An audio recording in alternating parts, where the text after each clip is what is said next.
Capítulo 8. Sanar es vivir diferente. Tardé mucho en entender que la sensación que anhelaba nunca iba a aparecer.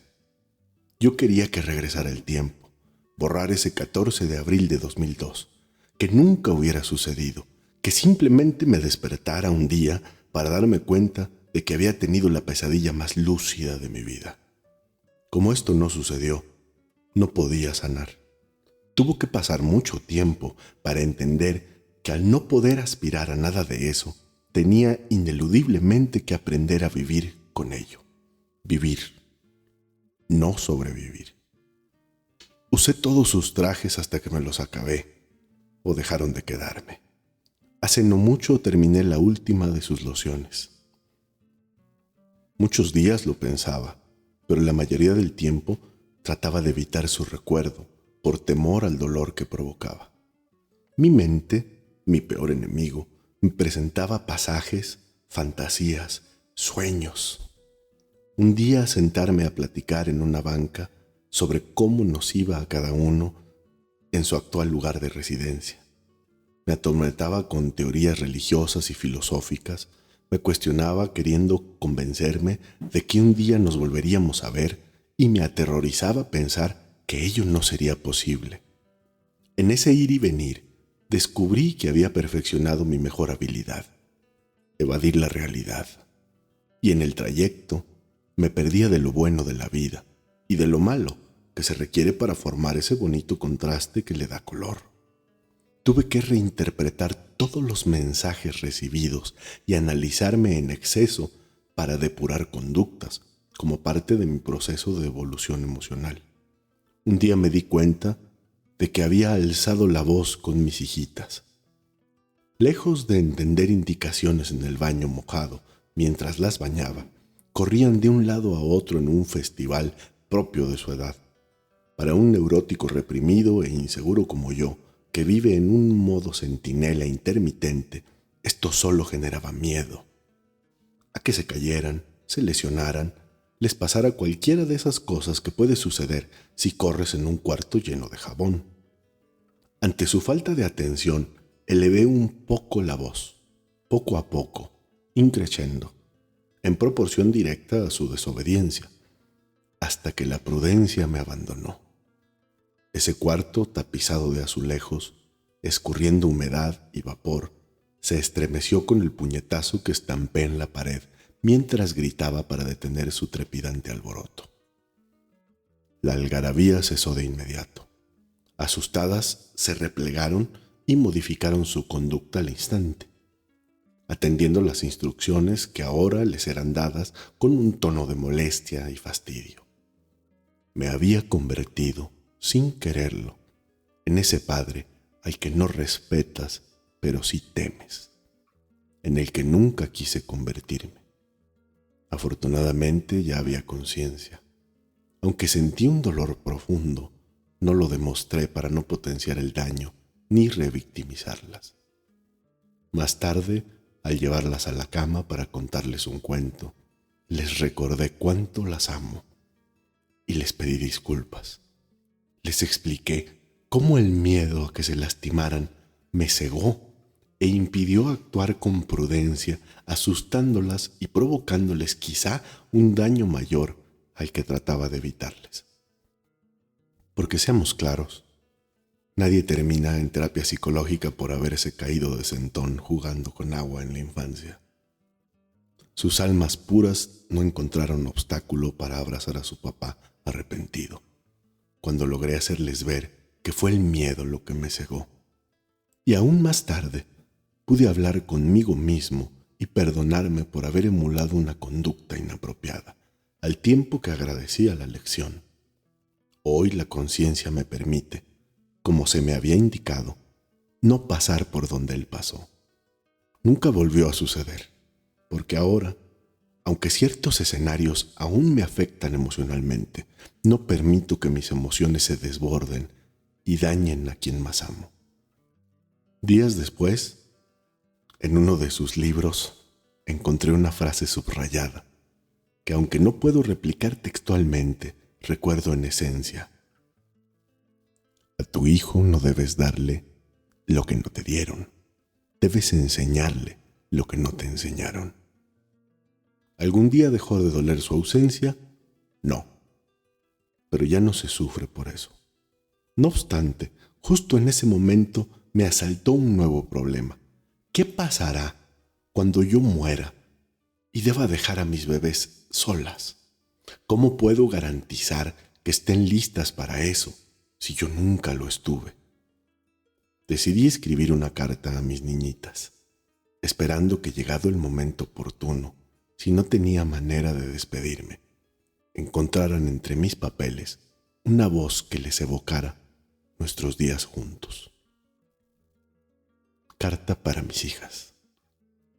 Me preguntaron un día si para ti, mi vida, porque le hablo a cada una de mis 3 bebés, me gustaría una pareja como yo. Siendo mi primera hija y sin profundizar en razones, respondí de inmediato que no. Entre risas, la pregunta se diluyó porque no era profunda. Aún no nacías.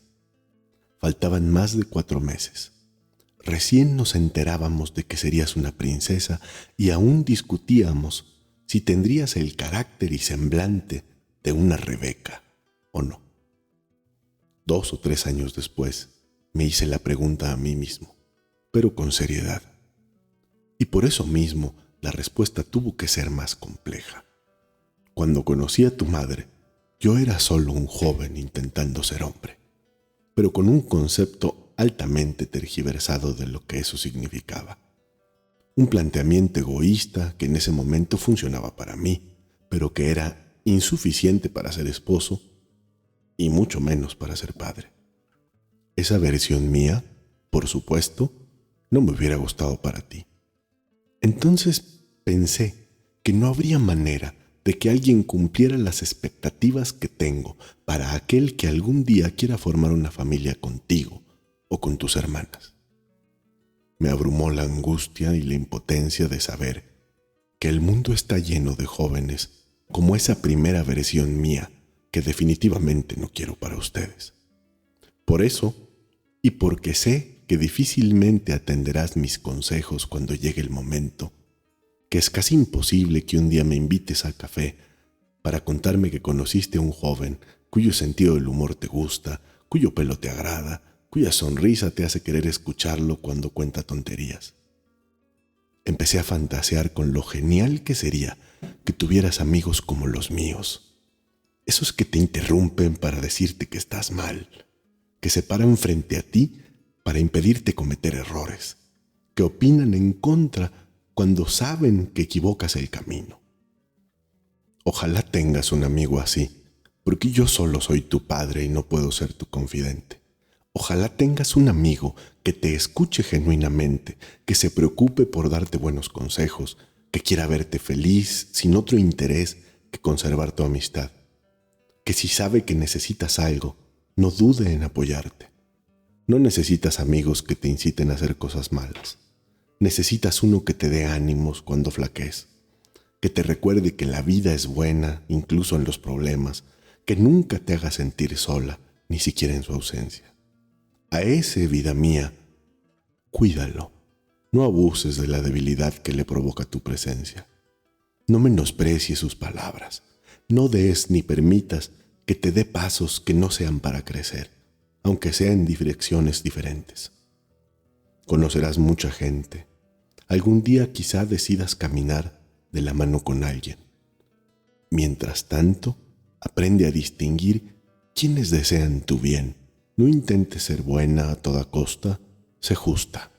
Nunca hagas daño por placer o por experimentar poder sobre otros. Ama con el corazón abierto, aunque te haga sentir vulnerable. El dolor del amor es preferible al vacío de no haber amado. La reserva de abrazos y besos que te doy es para que la repartas sin miedo a terminártela. Pero te advierto, no creas ciegamente todo lo que te digan, ni siquiera esto que escribo. Desarrolla tu propio criterio. Vive bajo esta premisa. Si puedes contarlo con orgullo a tus padres, hazlo. Si no, detente. Los problemas que enfrentes Ya los superó alguien más. Busca consejo en quienes los resolvieron, no en quienes solo teorizan.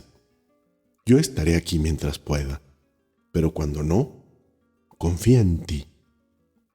Aunque a veces te sientas sola, no lo estarás, pero para entenderlo, debes aprender a vivir en paz contigo misma. Exígete ser mejor, pero no te culpes por fallar. La vida es una carrera sin prisa, donde habrá días buenos y malos. Lo que llamas fracasos son aprendizajes disfrazados. Nunca guardes un te quiero, un abrazo o un gesto de amor para un día mejor. Si en tu corazón solo hay amor, déjalo fluir, así se renueva. Identifica qué te hace feliz desde pequeña, tu deporte favorito, cómo descansar mejor, tu color preferido. Prueba todos los peinados. Aprende algo nuevo cada día. Lee constantemente. Tu mente es un músculo. Encuentra tu pasión y estúdiala. No elijas caminos para complacerme a mí o a otros. Mi prioridad no es que seas como yo, sino mejor. Y sobre todo, feliz. No puedo prometerte que estaré siempre, pero sí que te amaré cada vez más, como desde el día en que la vida nos presentó y tomaste mi dedo con tu manita. Cuando me toque partir, no odies al universo. Agradece el tiempo que tuvimos y disfruta cada momento con quienes amas. Llegado a este punto, entiendo que es imposible escribir un manual para ti, vida mía. Pero permíteme resumirlo. Veniste a este mundo a ser feliz, a equivocarte, a amar, a vivir intensamente, a hacer lo que quieras hacer, a ganar, perder, soltar, seguir, a formar una familia y trascender, como todos. Veniste de paso. Disfruta el viaje, amorcito mío. Cada momento irrepetible sigue siendo, como hasta hoy, lo mejor que le ha pasado al mundo y a mi vida. Al releer esta carta una y otra vez, encontré en mis propias palabras los consejos que un día recibí de mi padre y comprendí con mayor claridad cuál fue siempre su mensaje. Sé feliz. Para eso viniste. Esta odisea de regreso a mí mismo me hizo entender que el secreto nunca estuvo en cambiar el pasado, sino en aprovechar la oportunidad de controlar lo que puedo ser hoy. No malinterpreten, la nostalgia no desaparece del todo, pero ahora la abordo desde otro lugar. Ya no es un lamento, no duele ni provoca llanto. Hoy sin dolor pienso, qué lindo hubiera sido que conociera a mis hijas, que ellas hubieran tenido la oportunidad de conocerlo, de preguntarle cómo voy, de pedirle consejos que nunca atendí cuando me los dio. Me da risa. Qué ironía. Ojalá, papá, ya no es pregunta, te des cuenta de cuánto aprendí de ti, de que no soy mala persona, de que soy un buen padre, de que soy feliz en tu ausencia y de que valoro y atesoro todo lo que tengo, gracias a todo lo que tú me diste.